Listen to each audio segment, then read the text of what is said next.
Olá, tudo bem? Vamos tocando, hein? Parece que a internet melhorou, então o meu compromisso com o estudo bíblico, que devia ter gravado, tentei várias vezes à tarde e não dava certo. Mas agora vai, vamos lá. Os nossos pássaros, como sempre, abrindo a nossa programação.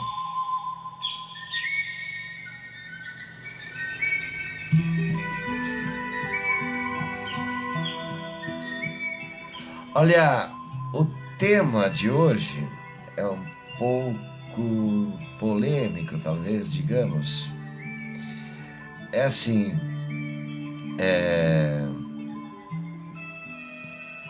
quando, às vezes em certos diálogos, né, surgem certos embates, inclusive.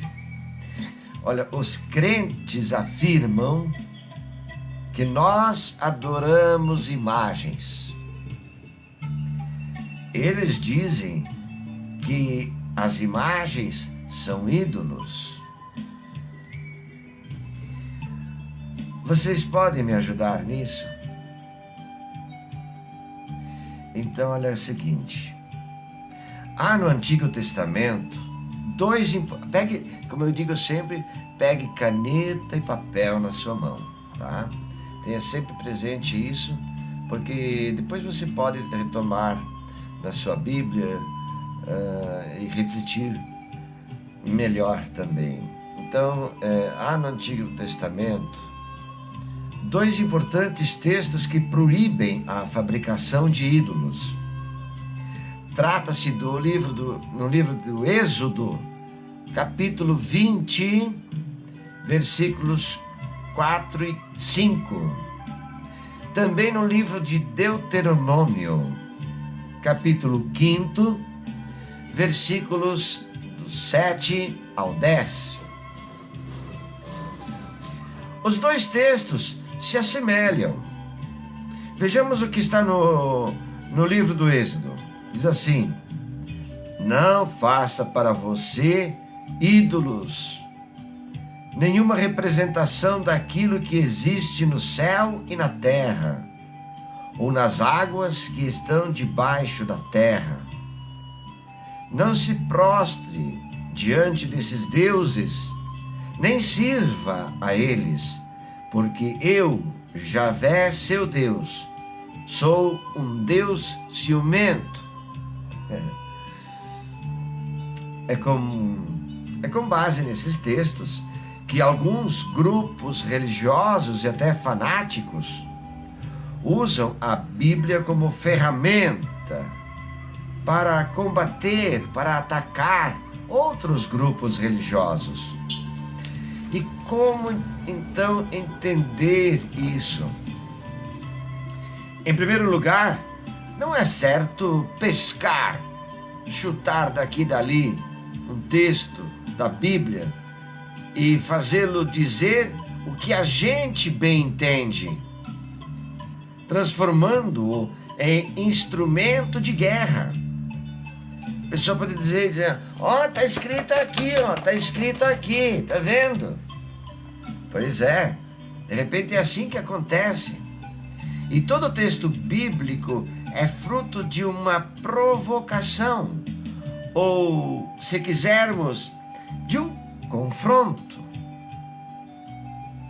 Então, qual é a provocação que está por trás da proibição de fazer imagens e representações? Os textos do Êxodo e Deuteronômio que indiquei, citados aqui, pertencem ao que costumamos chamar de Decálogo. E todos os demais textos do Antigo Testamento que proíbem fazer e adorar imagens e representações estão fortemente ligados ao Decálogo. Ora, para entendermos corretamente o Decálogo, é preciso entrar por sua porta. E qual é essa porta? É a afirmação inicial. Eu sou Javé, seu Deus, que fiz você sair da terra do Egito, da casa da escravidão. Não tenha outros deuses diante de mim. Anota aí, Êxodo, capítulo 20, versículo 2. Sem essa porta de entrada, certos grupos religiosos, inclusive, como eu disse, fundamentalistas, fazem guerra contra outros em nome de Deus e com a Bíblia na mão. A porta de entrada do Decálogo mostra que ele surgiu como resultado de uma provocação ou confronto. O confronto é este. Alguns anos antes, os hebreus haviam sido libertados da escravidão no Egito. O Egito também tinha sua religião, seus deuses e suas representações de deuses. E o que essa religião e esses deuses provocavam? Nada mais, nada menos do que a escravidão e a morte dos hebreus, pois o faraó era visto e adorado como filho da divindade. Ele, filho de deuses, decretara o fim dos hebreus. E quem tirou os hebreus da escravidão foi Javé. A terra prometida que iria ser conquistada pelos hebreus era uma terra habitada e ocupada. Aí havia os reis cananeus que se consideravam filhos da divindade, e também aí se faziam representações de deuses que provocavam a morte do povo, dos camponeses. Portanto, a idolatria de que fala o Decálogo é muito mais do que uma imagem ou estátua. Idolatria é participar de um projeto de sociedade que provoca sempre mais escravidão e a morte do povo. O Decálogo é uma proposta de sociedade totalmente diferente do projeto social do Egito e dos reis cananeus. É por isso que o Decálogo proíbe fazer imagens ou representações de Javé, pois facilmente o povo de Deus confundiria Javé com os ídolos dos povos vizinhos. Passando agora à questão das imagens, hoje em dia, podemos nos perguntar se elas afastam as pessoas de Deus, do Deus verdadeiro, ou se, pelo contrário, ajudam as pessoas a se aproximar dele. Esta proposta só pode ser dada pela pessoa. Se afastam do Deus verdadeiro, se caso existe esse afastamento, então são ídolos. Agora, se aproximam, não são ídolos. Aliás, os verdadeiros ídolos de hoje são outros. Comece a pensar aí quais são os ídolos de hoje. E muitos se prostram diante deles. Para entender melhor isso, basta aprofundar as tentações de Jesus. E aí eu convido que você anote novamente aí Mateus capítulo 4, versículos de 1 a 11.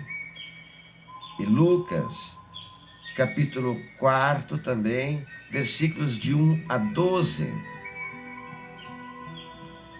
Os cristãos das igrejas orientais costumam dizer: depois que o Filho de Deus se fez homem, como todo ser humano, nós podemos representar o Deus invisível por meio de imagens, ícones, pois estas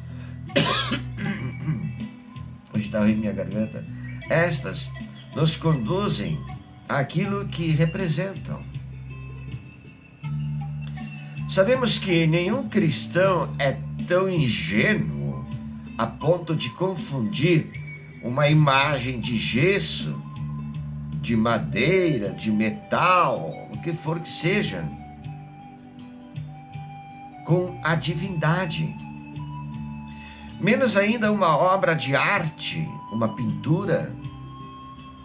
Além disso, os católicos esclarecidos só adoram a Deus.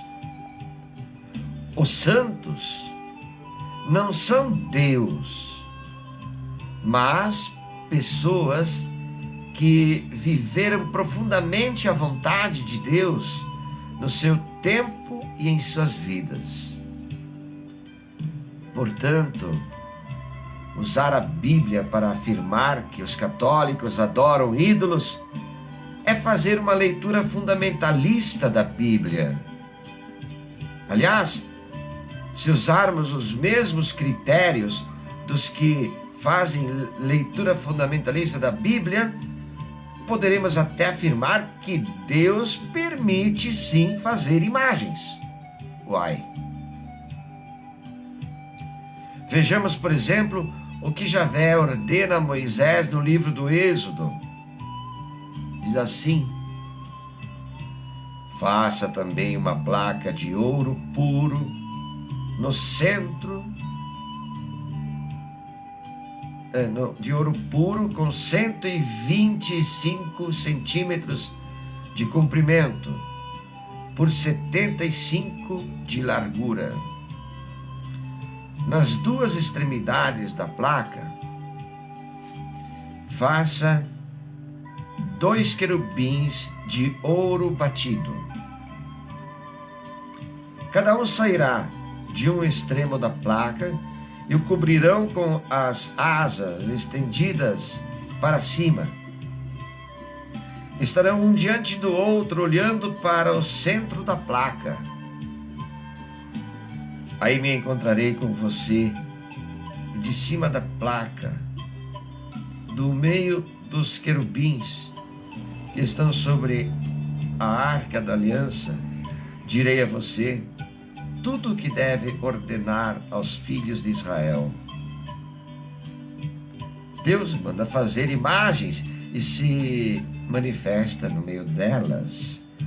Não parece isso um absurdo? Os hebreus, olhando para as imagens dos querubins, sabiam distinguir entre uma imagem e o Deus Javé, que se comunicava do meio delas. Além disso, no primeiro livro dos Reis, se diz que para o Santíssimo, a parte mais sagrada do templo, Salomão fez 2 querubins de oliveira selvagens, cada um com 5 metros de altura. Anota aí, primeiro livro de Reis, capítulo 6, versículo 23. Logo a seguir afirma que Salomão mandou esculpir figuras de querubins, palmeiras e flores ao redor de todas as paredes do templo, tanto por fora como por dentro. Está lá no primeiro livro de Reis, capítulo 6, versículo 29. Calma que estamos concluindo. Minha garganta que não está ajudando hoje. Para os hebreus, Deus fez morar seu nome no Santíssimo, a parte mais sagrada do templo. E não havia nenhum problema se nele havia querubins de madeira. Como se vê, não vale a pena usar a Bíblia para brigar uns contra os outros. Aliás, essas questões costumam ser resultado de uma leitura desencarnada da Bíblia. E nós devemos desconfiar das propostas religiosas que se baseiam na condenação da fé dos outros. Condena-se a fé dos outros sem fundamentalismo, como sendo um fundamentalista. Que valor você dá às outras religiões ou aos modos de viver a religião que veem tudo de errado nos outros e procuram ganhar pontos em cima disso? Além do mais, o apóstolo Paulo não tinha receio de chamar os cristãos de santos. Para ele, santos são todas as pessoas que Jesus, com sua morte e ressurreição, santificou. Para os católicos, as imagens são apenas um sinal e nada mais, um símbolo. Ora, pois, se você está andando por uma estrada e encontra uma placa indicando uma direção, vira à direita, vira à esquerda, é evidente que a placa não é o lugar para onde você vai, mas simples indicação para onde você deve ir. Os santos e as imagens são como que sinais a indicar o caminho. Os santos e as imagens não são o ponto final da nossa fé, são simples indicações. O capítulo de hoje foi um pouco longo, de amanhã também será, de outro também será, depois diminui. Mas isso é importante, é nosso estudo bíblico. O de hoje continuará, este assunto continuará nos capítulos 25, 26 e 27. Por exemplo, o próximo capítulo que vou gravar. O que é ídolo? Se pessoas que afirmam que beijar um santo ou fazer-lhe um pedido é idolatria. É desse tipo de idolatria que a Bíblia fala? Então isso aí para o próximo capítulo, se Deus quiser. E eu vou voltar para falar ainda em símbolo. Aqueles que atacam os católicos por usar ícones na parede, um quadro, uma imagem, um símbolo. Já me aconteceu um embate desses num casamento que eu fui. De uma pessoa que era muito amiga e fora até funcionária minha no passado. E era evangélica, da Assembleia de Deus. Eu digo, para que está tirando foto? É para guardar para lembrança. Ué, e esse papel impresso aqui? É um santinho. Vamos pegar esse aqui, por exemplo. Ó, Padroeira da Polônia, Nossa Senhora do Monte Claro, Częstochowa. É um símbolo que me lembra quê? Que me lembra uma mulher que foi obediente a Deus. Ah, aquela foto do casamento vai lembrar o quê? O sim definitivo entre os dois. Mas não é um símbolo também? Isso aqui é o que que é então? É uma fotografia? É a fotografia do quadro. A fotografia do casamento de vocês, o que que é? A pessoa ficou meio assim, né? Com que não teve mais chão para continuar o diálogo, porque se eu tenho um santinho desses no meu estúdio, chama até de santinho. Até aqueles panfletos dos políticos que distribuem nas ruas chamam de santinho. Né? Ah, gente, olha isso aqui, dá pano pra manga, viu? Dá pano pra manga. Então, mais uma vez, eu agradeço a Paulus Editora, que se deu os direitos autorais gratuitamente para que eu possa divulgar esse material tão precioso aqui na Rádio Áurea Polonesa, estudando um pouco, tirando as dúvidas sobre Bíblia. É uma série de 159 capítulos.